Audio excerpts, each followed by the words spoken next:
Assalamualaikum warahmatullahi wabarakatuh. Jadi kali ini saya akan membahas tentang digital literasi dan e-commerce. Nah, jadi apa itu digital literasi?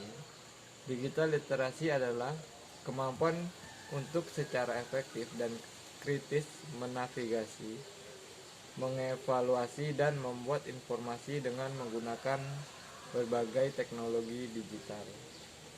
Hal ini dibutuhkan untuk mengenali dan menggunakan kekuatan itu untuk memanipulasi dan mengubah media digital untuk mendistribusikan pervasively dan mudah mengadaptasi mereka untuk menjadi bentuk-bentuk baru.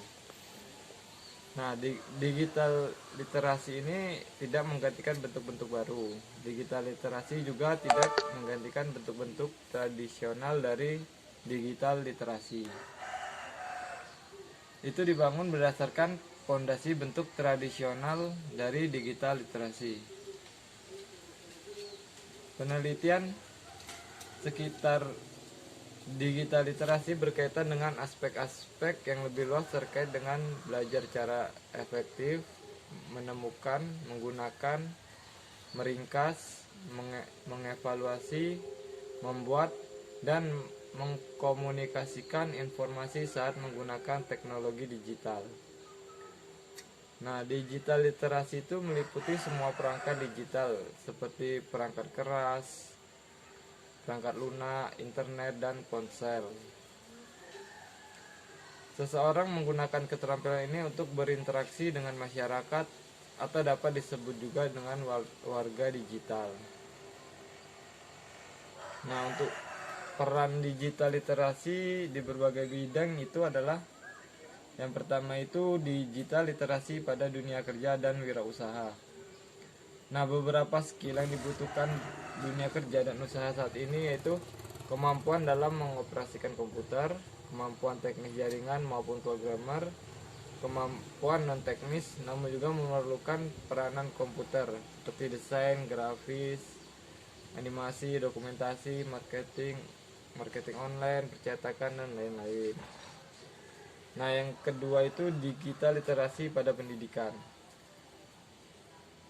Yang pertama itu peranan pendidikan dalam digital literasi meliputi sekolah dan perguruan tinggi dalam menyediakan tenaga terampil di bidang digital literasi. Yang kedua yaitu untuk memaksimalkan peranan pendidikan terhadap digital literasi.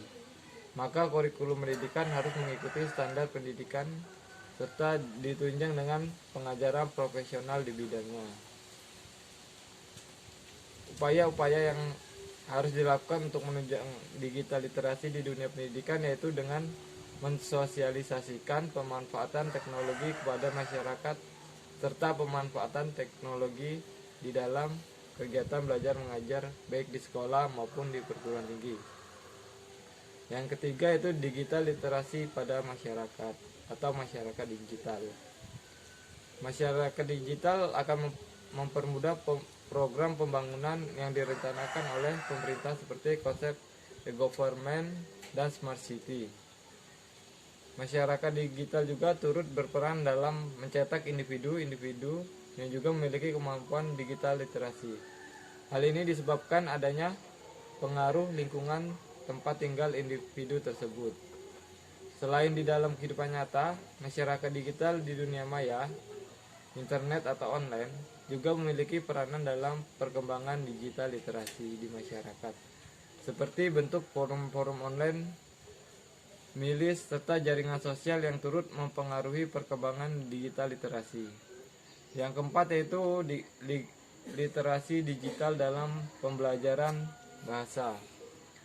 Peran literasi digital dalam kurikulum sangat penting karena bertujuan membantu pelajar untuk mencapai hal-hal sebagai berikut, yaitu memperoleh pengetahuan teknis dan keterampilan yang diperlukan untuk menggunakan media digital secara efektif, kompeten dalam menggunakan media digital untuk menyelesaikan masalah kehidupan sehari-hari, memahami dimensi sosial dan dampak media digital dalam masyarakat modern kita, dan menumbuhkan sikap positif tentang media digital dan menghadapi tuntutan zaman modern.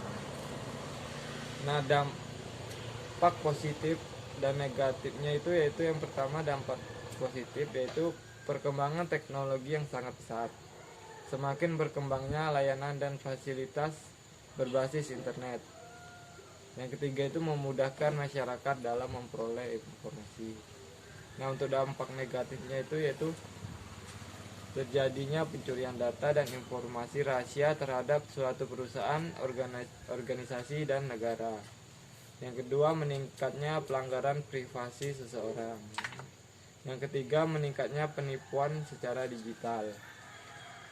Dan yang terakhir itu pornografi, kekerasan yang ditampilkan untuk konsumsi publik. Nah, selanjutnya kita masuk tentang pembahasan e-commerce. E-commerce adalah suatu proses penjualan dan pembelian produk maupun jasa yang dilakukan secara elektronik, yaitu melalui jaringan komputer atau internet. Arti lain dari e-commerce adalah pemakaian teknologi informasi dan komunikasi pengolahan digital dalam melakukan transaksi bisnis untuk menciptakan, mengubah, dan mendefinisikan kembali hubungan yang baru antara penjual dan pembeli. E-commerce atau electronic commerce. E-commerce biasa diartikan sebagai mekanisme transaksi jual dan beli dengan menggunakan fasilitas internet sebagai media komunikasi. E-commerce dapat dipandang sebagai revolusi di bidang perdagangan. Nah, manfaat e-commerce bagi pemilik usaha, yaitu ada beberapa manfaat untuk pengusaha, yaitu yang pertama, kemudahan dalam aktivitas jual beli, memangkas biaya pemasaran. Yang ketiga, kemudahan dalam berkomunikasi dengan konsumen dan produsen. Yang keempat, dapat menjangkau target market yang lebih luas. Yang kelima, penyebaran informasi lebih mudah dan cepat. Dan yang keenam, proses pembayaran menjadi lebih mudah dan cepat.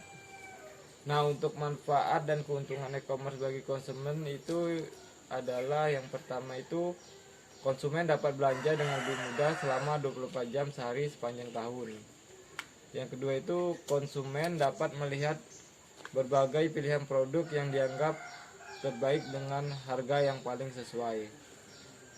Yang ketiga itu konsumen dapat membeli produk dan jasa dengan biaya yang lebih mudah setelah melakukan perbandingan dengan berbagai e-commerce. Untuk kelebihan e-commerce itu tersendiri yaitu yang pertama, revenue stream atau aliran pendapatan baru yang mungkin lebih menjanjikan yang tidak bisa ditemui di sistem transaksi tradisional. Yang kedua itu melebarkan jangkauan atau global reach. Yang ketiga, meningkatkan customer loyalty. Yang keempat, meningkatkan supplier management. Yang kelima, memperpendek waktu produksi, meningkatkan volume chain, mata rantai pendapatan. Yang ketujuh, dapat meningkatkan market exposure atau pangsa pasar. Yang kedelapan, menurunkan biaya operasional atau operating cost. Nah, untuk kekurangan dari e-commerce ini adalah itu yang pertama itu pencurian informasi rahasia yang berharga. Gangguan yang timbul bisa menyikap semua informasi rahasia tersebut kepada pihak-pihak yang tidak berhak dan dapat mengakibat kerugian yang besar bagi si korban. Yang kedua itu kehilangan kesempatan bisnis karena gangguan pelayanan. Kesalahan ini bersifat kesalahan non teknis seperti aliran listrik tiba-tiba padam. Nah, untuk penggunaan akses ke sumber oleh pihak yang tidak berhak, misalnya seorang hacker yang berhasil mengobrol sistem perbankan, setelah itu dia memindahkan jumlah rekening orang lain ke rekeningnya sendiri. Yang keempat itu kehilangan kepercayaan dari para konsumen.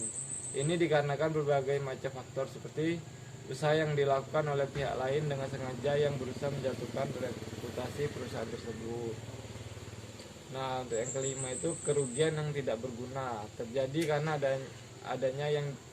adanya yang dilakukan dengan sengaja, ketidakjujuran, praktek bisnis yang tidak benar, kesalahan faktor manusia, kesalahan faktor dan kesalahan sistem elektronik.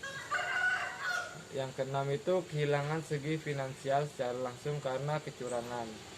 Seseorang penipu bisa mentransfer uang dari rekening ke rekening lainnya atau dia telah mengganti semua data finansial yang ada. Nah, selanjutnya kita masuk ke jenis-jenis e-commerce. Jenis-jenis e-commerce itu yang pertama B2B atau business to business, yaitu meliputi semua transaksi elektronik barang atau jasa yang dilakukan antar perusahaan. Produsen dan pedagang tradisional biasanya menggunakan jenis e-commerce ini. Umumnya e-commerce dengan jenis ini dilakukan dengan menggunakan EDI atau Electronic Data Interchange dan email dalam proses pembelian barang dan jasa, informasi dan konsultasi atau pengiriman dan permintaan proposal bisnis. EDI atau Electronic Data Interchange adalah proses transfer data yang terstruktur dalam format standar yang disetujui dari satu sistem komputer ke sistem komputer lain dalam bentuk elektronik. Contoh website e-commerce ini adalah Bizzy dan Ralali. Bizzy ini merupakan e-commerce pertama yang memiliki konsep B2B atau business to business di Indonesia. Bizzy menyediakan solusi bagi perusahaan yang memiliki masalah dalam hal pengadaan suplai dan jasa kebutuhan bisnis. Produk yang disediakan oleh Bizzy antara lain office supplies atau ATK, elektronik, pantry, dan lain-lain.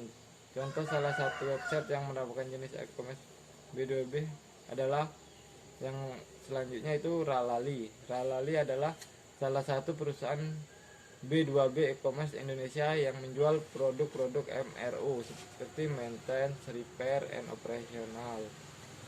Dengan perusahaan PT Raksasa Raju Lintang yang telah aktif sejak 2013, Ralali menyediakan berbagai macam kebutuhan otomotif, alat ukur, GPS, dan peralatan listrik lainnya. Nah, jenis e-commerce selanjutnya itu B2C atau business to customer. B2C adalah jenis e-commerce antara perusahaan dan konsumen akhir. Hal ini sesuai dengan bagian retail dari e-commerce yang biasa dioperasikan oleh pedagang retail tradisional. Jenis ini bisa lebih mudah dan dinamis, namun juga lebih menyebar secara tak merata atau bahkan bisa terhenti. Jenis e-commerce ini berkembang dengan sangat cepat karena adanya dukungan munculnya website serta banyaknya toko virtual, bahkan mal di internet yang menjual beragam kebutuhan masyarakat. Sementara di negara maju seperti Amerika, sudah banyak kisah sukses e-commerce yang berhasil di bidang retail online. Salah satu contoh penerapan jenis e-commerce B2C jika dibandingkan dengan transaksi retail tradisional, konsumen biasanya memiliki lebih banyak informasi dan harga yang lebih murah, serta memastikan proses jual beli hingga pengiriman yang cepat. Beberapa website di Indonesia yang menawarkan e-commerce tipe ini adalah Bineka, Beribenka, dan Tiket.com. Jenis e-commerce ini bisa digunakan oleh penjual atau produsen yang serius menjalankan bisnis dan mengalokasikan sumber daya untuk mengelola situs sendiri. Nah, untuk jenis e-commerce yang terakhir yaitu customer to customer atau C2C. C2C merupakan jenis e-commerce yang meliputi semua transaksi elektronik barang atau jasa antar konsumen. Umumnya transaksi ini dilakukan melalui pihak ketiga yang menyediakan platform online untuk melakukan transaksi tersebut. Beberapa contoh penerapan C2C dalam website di Indonesia adalah Tokopedia, Bukalapak, dan Lamindo. Di sana penjual diperbolehkan langsung berjualan barang melalui website yang telah ada. Namun ada juga website yang menerapkan jenis 2C dan mengharuskan penjualan terlebih dulu menyelesaikan proses verifikasi seperti belanja dan elevenia. Nah, sekian pembahasan kita tentang e-commerce dan digital legalisasi. Lebih kurangnya saya mohon maaf jika ada salah.